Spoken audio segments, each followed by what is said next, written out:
You're listening to Shore Solutions, the podcast, where our expert consulting team steps behind the mic to share some of the strategies and solutions we implement for aesthetic practices nationwide. With decades of combined experience running and coaching aesthetic and medical practices, we bring you the guidance that strengthens operations, elevates profitability, and supports long-term growth. This is where solutions begin. Hi everyone, welcome back to another episode of Shore Solutions, the podcast. My name is Paige Hamilton. I'm the marketing and advertising manager here at Shore Solutions. And today we have a good episode for all of you practice owners, practice administrators out there who are dealing with your marketing and maybe having a little bit of complications with your marketing, struggling just a little bit. And today I'm joined by Ana Suarez, who is one of our partners here at Shore Solutions and our director of client development. So welcome, Ana. Hi, Paige. Thank you. I'm happy to be here today.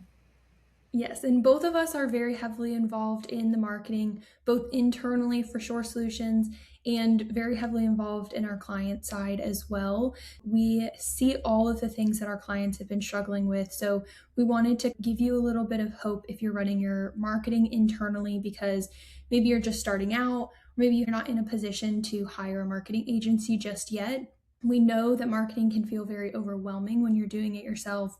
Maybe sometimes you feel like it can be inconsistent or harder than it should be. So just trying to make sure you're staying up to date with everything, staying in touch with patients, and then trying to turn that all into growth. And so we want to focus on the foundation of things first, because without the right foundation in place, that's where you're kind of going to start to feel stuck. So it's not that you're not doing enough. Maybe you're just not doing the core pieces to help guide you in the right direction. And a big part of that is your website. So we want to start there because that's the first thing everyone's going to try and find when they search you. Yes, Paige. And I completely agree with that. It's not a marketing problem per se, but more like a structure and strategy problem. So when there's structure and things have organization and there's a reason for which we're doing them, and there's also a strategy behind it, then it makes more sense, and everything is well thought through, and kind of like put in place. And when it comes to the website, many times we see that the practice owner or maybe the management team, they think that the website is more like a static brochure instead of a conversion tool. And that's not necessarily the case. People want to know, why should I go to this practice? What sets you apart from the competition? What are people like? How am I going to be treated when I go to this specific practice? What type of services do you offer? Is this something that I'm looking for and you can help me with that? And so these are things that most of the time they find it on the website by going to your website. It's a very I would say like passive way of like learning about the provider, the practice, and it is a huge opportunity where when you have an organized website that the language that is used is language that the general public can understand instead of having tons of medical terms or even having them but not really explaining what those are. It is an opportunity where the patients are going to be learning, oh, okay, this is what this provider does, this is what the services that they provide, and this is exactly what I'm looking for, or maybe not. Something else that we see is like I was mentioning, a lot of content that it could just be overwhelming. And then people get kind of like lost as they're going through the website. There's not a clear path of, okay, here's information. What do I do next? Who do I call? Also, call to actions. The other day, we were working on a competitive analysis, and I remember we had to go to some of the provider websites, see what they look like, if they have been updated. And it was super hard to find a simple phone number to just call the practice. And so this is something that we have to keep in mind. Take a look at your website and see if you have a very easy way of finding the phone number, or like a super easy way to like fill out the contact form. Because if that's not the case, you're missing a lot of opportunity right then and there. Because what People aren't happens is, invested yet. They're not going to yes, search your website for 20 minutes finding your CTA. they're not invested, they'll go to another website that has it front and Exactly. center.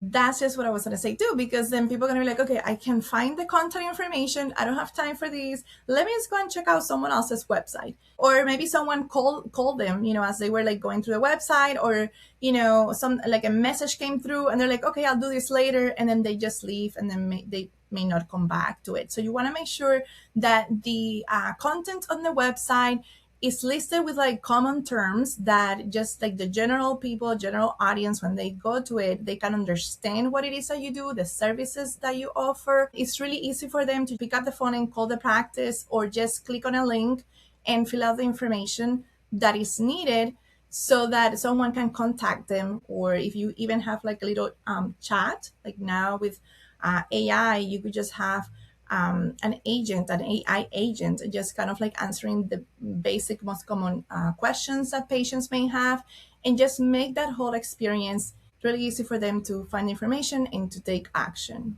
I would say too, if you're doing this yourself, and maybe you don't have your website company behind you, or a big website company behind you who's going to do all of this design for you, you can still look at your website and compare it to other websites, whether it's other medical practices, whether it's fashion brands you really like, car brands you really like, websites you visit frequently, whatever website that you like or brand that you like, go to their website, visit it, really analyze what works, what doesn't, why do you like this brand so much, how are they conveying themselves, and then try and replicate that on your own website.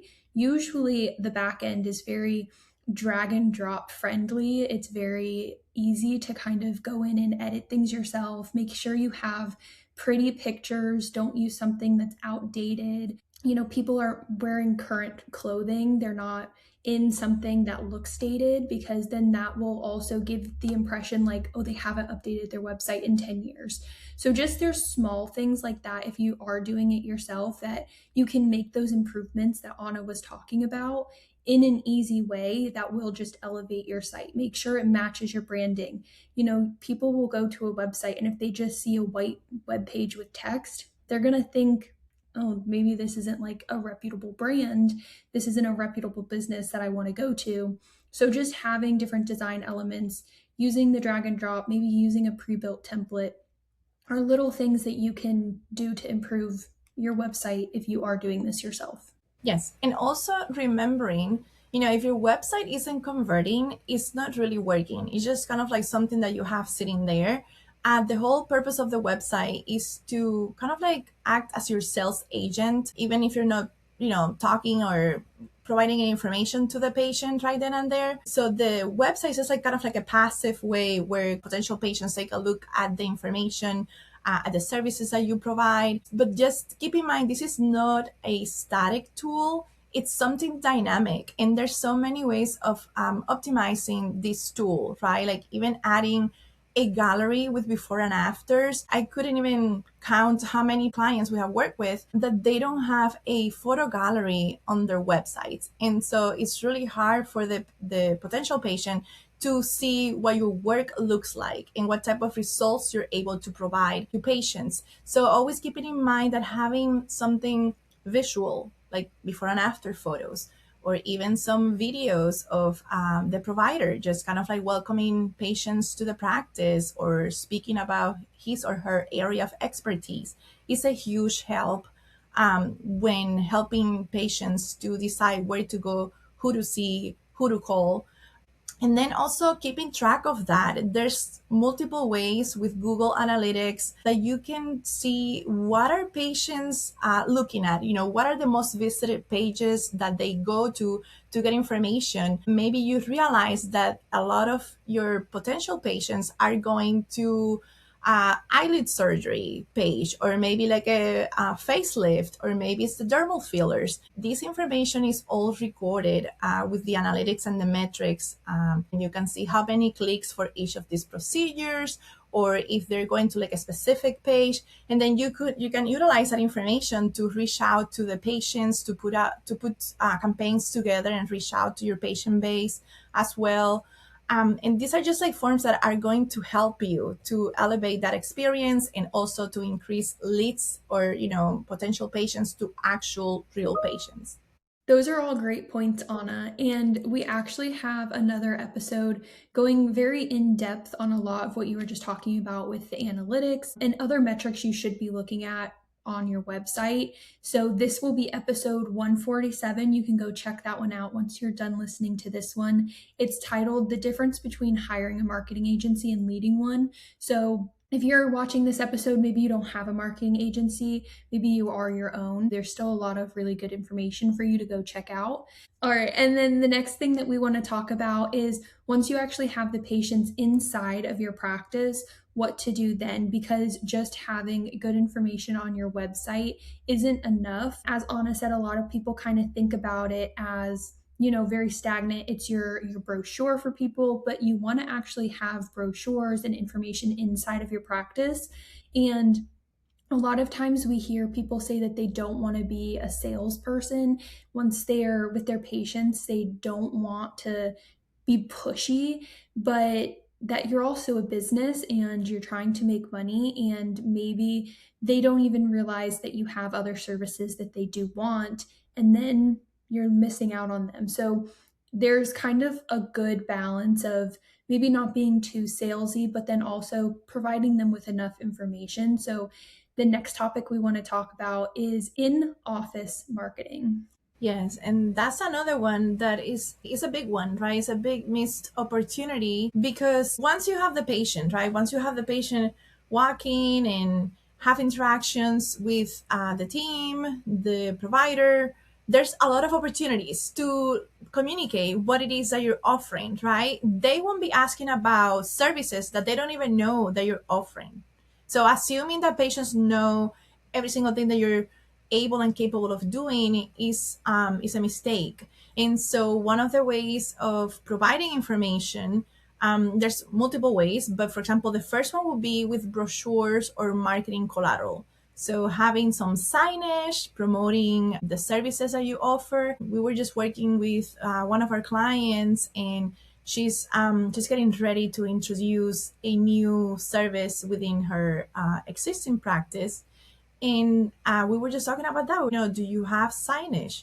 Do you have some type of maybe like some type of sign for the room where you're going to be doing those specific services, or at the front desk, is there some type of brochure about this specific service that you want to be introducing, or just in general, right? Like a brochure about the provider, his or her credentials, also some personal information in there so that they get a feel for what that provider may be like. Then always having the information about the procedures, or if you got a new equipment that now with that new technology you're able to do new procedures. That's just very helpful, because by having those marketing materials, the patient is able to see it and to read it. Also putting this information in the treatment rooms, because sometimes as they're waiting to see the providers, they have free time, they're looking around, and that's just a great opportunity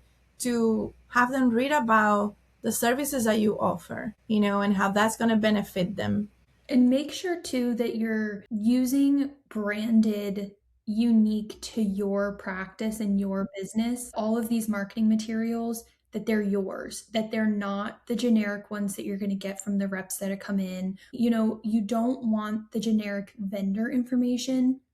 Although it's easy, it's done, they hand it to you and they say, here, put it on your counter. That's not what you want to do, because it's still good information for your patients to have, but it's so much better, and it's such a better experience for them to be able to see, hey, this is my doctor on the front of the brochure that you have, or something along those lines, because it makes them feel that you're actually established, you have a good brand. It puts a different mindset, it gives them a different feeling, and it's a little bit more memorable. It lets them take that home. It's going to have your logo on the front rather than them taking home a flyer with a vendor name on it, because that's not important. That's not going to make you money, because they're going to forget where they got it from potentially. So you want to make sure it has your branding, your colors, your logo, your verbiage and maybe a picture of yourself on it as well, just to take it to that next level.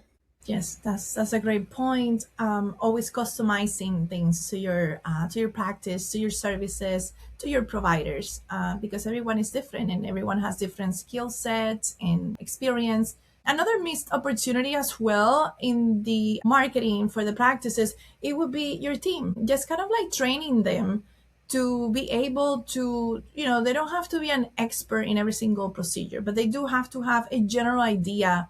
First of all, they have to know about all of the procedures that you are offering to the patients so that they can help and educate the patients about it, right? And then just for them to have a general idea of what those procedures are, right? That by itself is a huge help. Kind of like remembering that patients will have questions, they need help. That's why you're going to your practice. That's why they're looking for an expert to meet with them, to talk with them. But even before they meet with the provider, they can still get some of the information from the staff. And so maybe like having some scripts or maybe some guides that just have the procedures listed and it explains what they are and how they could help patients. That by itself is super helpful and is another great missed opportunity that that we have to consider as well. And then going back to some of the marketing collateral, even just having like digital screens with, again, like some patient testimonials, some before and afters, that just helps and builds to the entire experience. It makes the patient feel more at ease, for them to just like trust the practice, the provider even more. And these are just simple things that you can just do. Just kind of like, nowadays with so many things, you could use AI to create some of these slides, and then of course you'll review them and adjust them as needed. But it's not as time consuming as what it used to be before. And it just sets the tone in those first interactions with the practice, with the provider. Definitely. And I think this kind of is a good segue as well, because there's many different journeys that people have finding your practice and then coming into your practice. So we've talked about your website, which is essentially probably the first place they're going to find you. Then once they're in your office, but then what about when they're home? So whether they've come to your office, they've seen your website and the in-office signage, but now they're home, or maybe they're home and they haven't come in yet. So the next thing we want to talk about is social media. And Anna touched on having a gallery on your website. Social media is essentially a giant gallery. So you want to not only have your before and after pictures on social media, but you also want to make sure that you, the doctor, are on social media as well. Show your face, show your personality. It doesn't have to be anything crazy. It can be a video of you sitting down talking about your favorite procedure, maybe your featured procedure. Maybe it's a tour of the office. Maybe it's a fun trend that's going around. I've seen a lot of blindfolded plastic surgeons. Oh, guess what the breast implant is? What CC is it? What type is it? So just fun videos like that where it shows your knowledge that you have, but it's not a very hard video to create, but it's going to show people your personality and that you do have that expertise. So that is a great option as well, making sure that you're utilizing your social media, you're creating videos. Videos perform better usually on social media because people get hooked, and that's a key as well. Is if you're filming, make sure you have a very strong hook to get people to keep watching. And then make sure other things that you can do as well is, especially if you're doing your social media yourself, the key foundations that you need to have are a good bio, consistency, and then a call to action on your posts and in your bio.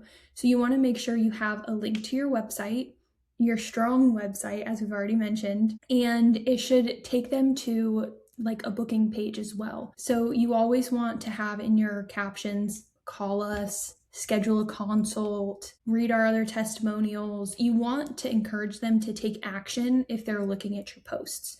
You don't want them to just swipe and forget. So that is something that's key. Also, making sure, like I said, you're consistent with it. So many times I think we get hung up on trying to be perfect. Oh, I don't want to film this video. My hair isn't laying the right way today. Well, otherwise, your other option is okay, well, you're not going to film, you're not going to post, people aren't going to see you. So maybe film 5 videos when you're having a really good hair day. Or you're not very busy or something along those lines, just so that way you have a bank of videos to post so you can maintain that consistency. That's another great thing that we like to tell our clients is I may give you 10 videos that you need to film, but that doesn't mean you have to film them on 10 different days. Yes, and those are all really great points as well, because that consistency creates that relationship, creates that trust. And even if they haven't come in yet, they haven't seen you, they haven't seen the provider, or they haven't been inside the office, they're already creating an image, a perception in their mind of what that experience will be like. Mm-hmm. So definitely social media and the website, those are one of the first things that help to create that initial perception, impression about the provider, the practice, the team. And it's really important, even like what Paige mentioned, it doesn't have to be perfect. I mean, I know we all want to put our best foot forward, but at the end of the day, we're all humans, and it's more important to get things done and to have that consistency than for it to be perfect, right? Don't let perfect get in the way of something good. The main thing that I would say is that keeping in mind that potential patients, one of the top things that they always look at when they go to evaluate the providers, the medical practices that they may go and see, are definitely the patient testimonials, because they want to know what type of experience they had with you. And then also they want to see proof. They want to take a look at the photos or videos and just see the before and afters, right? So that if you're going to spend a lot of time on something, make sure that you're spending time on, when you're doing those before and afters, maybe you have the same consistent background that's the one that you use every time that you're taking the photos. Make sure that you have good lighting. There's like really good angles so that people can see the before of that, before we even had the procedure completed, and then the after, and make sure that it's properly labeled. We see many times on the website and even on social media as well, where they don't put the before and the after. You don't want to, leave people guessing. Just be straight to the point. Put the name of the procedure, because again, they're not the experts. They look at themselves. They feel that they need help. That maybe they need some assistance with their lips or their eyelids, whatever it may be. But they don't really know. And then when they go to your website, when they go to the social media, they want to get that education. They want to find out what it will be like to go to your practice, to be your patient. And remember that it does take time too. You could have really good before and after photos. You could be really consistent on social media. You could have a really strong website, but maybe you're still feeling like this stuck feeling that something seems off. Remember that usually it takes about 7 touch points for someone to convert.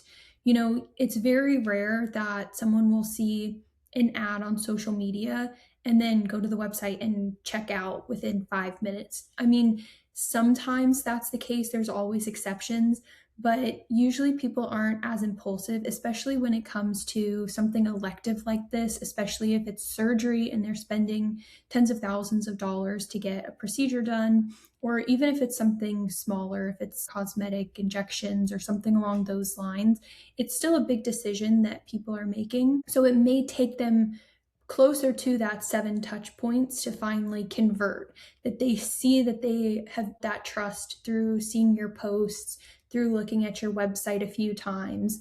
And then the next thing we want to talk about is email and texts as well. If they visit your website and you have a pop-up that says, subscribe to our newsletter, get more information, or we're glad you're here, let's stay in touch, something along those lines. And if they are seriously considering getting something done, they might put their email in. And then it's important to make sure that you're following up with them, that they see you in their inbox or even on their phone through text messages. That's great as well. I know that people don't like getting spam, and that a lot of people are tired of the very generic, overwhelming marketing that is always surrounding us. But it honestly, it's surrounding us because it's effective. It does work, it does convince people to come in. So, new patients, you want to send them appointment follow ups, you want to check in on them.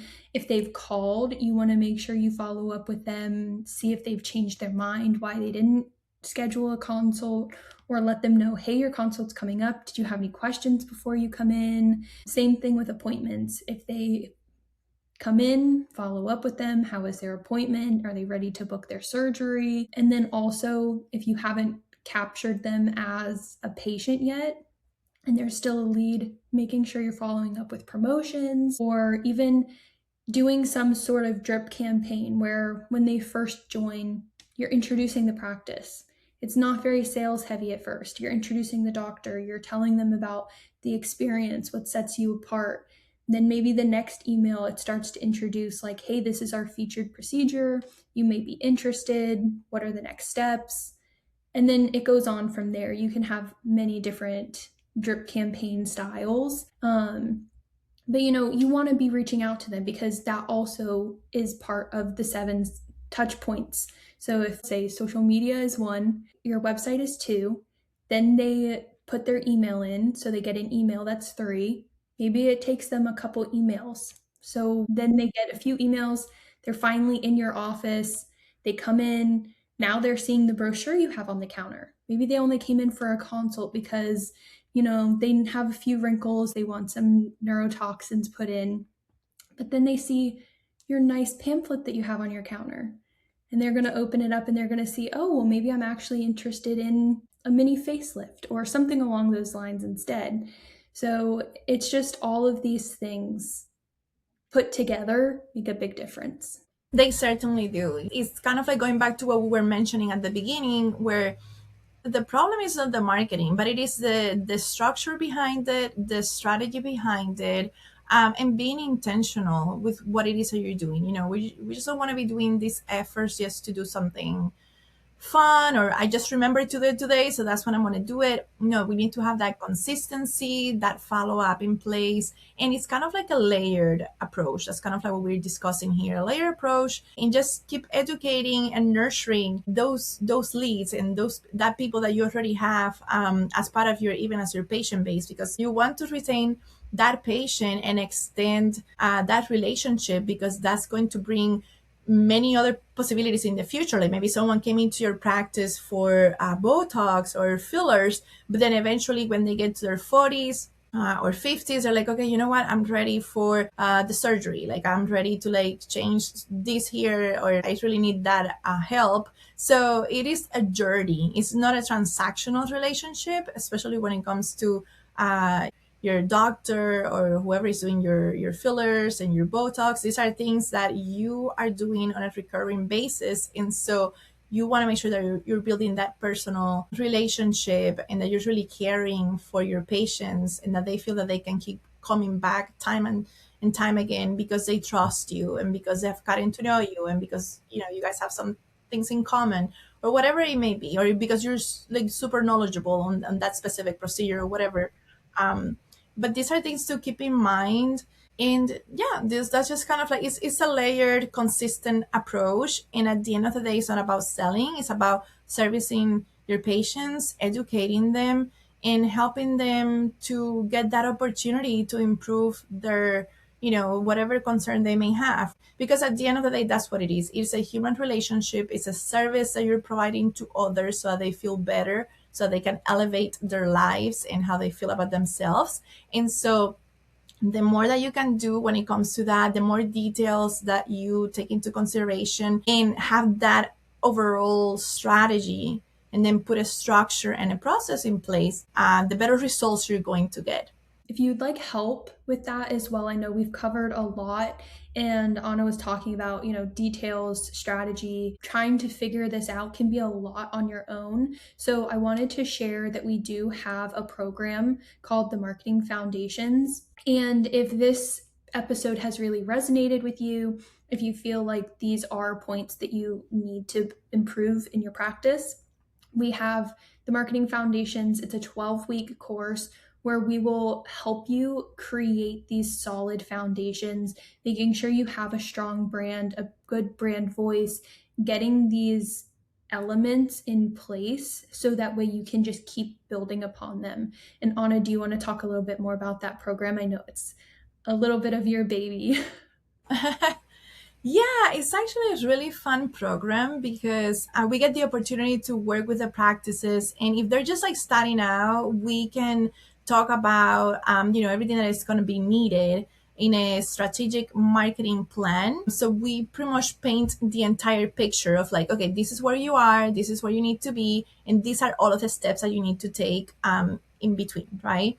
And then if it's already a practice that it has been in business for a couple of years or whatnot, we evaluate what you guys have already done, and then we provide suggestions as far as like how you could do it better, how it could be improved, or if there's like pieces, there's like gaps. We usually find a lot of gaps within the whole marketing strategy and then the implementation as well, because sometimes the team doesn't get the training that they need. We would be able to identify those gaps and provide suggestions and even do some of the training as well. So it's a really fun project that we have, that we work with the practices, and we can see the results, like the before and afters, right? Like we kind of like take note of where they are and we meet them where they are.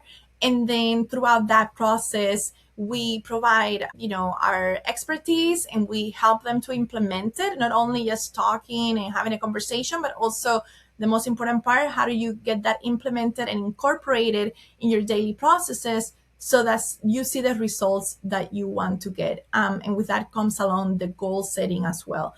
So it's a shorter program, and so you'll be able to start where you are. We'll meet you where you are, and then by the end of the program, you're going to see the results. You're going to have your whole marketing plan created, and then also the systems in place so that once you finish the program, you can keep implementing it with your team as well. So it's really rewarding because we see the before and afters, we see the results. So that's really fun. It's our art form, the same as your before and afters with the patients. So with that, I think that's a great place to kind of wrap up this episode. We've covered a lot of really good points, and these are all your foundations. So we really want to build upon those. The program that we have is kind of what inspired this episode, just to make sure that everyone's kind of thinking through the foundations of their marketing to make it as strong as they can.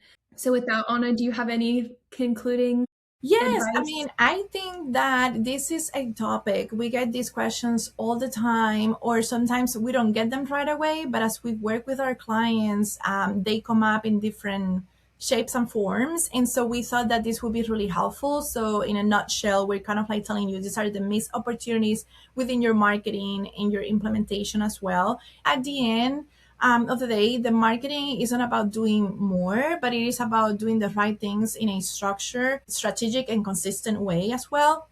And when your foundation is strong, your website, your in-office experience, your communication, even your reputation, having those reviews, having a system for that so that you can increase them and people can see what you're able to do. Everything else becomes so much easier, honestly. And then your marketing becomes more predictable, and your growth, it just keeps scaling and growing. So again, remember, is that a structure, the strategy, putting the processes in place, and then you're going to see the results. And so this applies to marketing, applies to your financials, your human resources.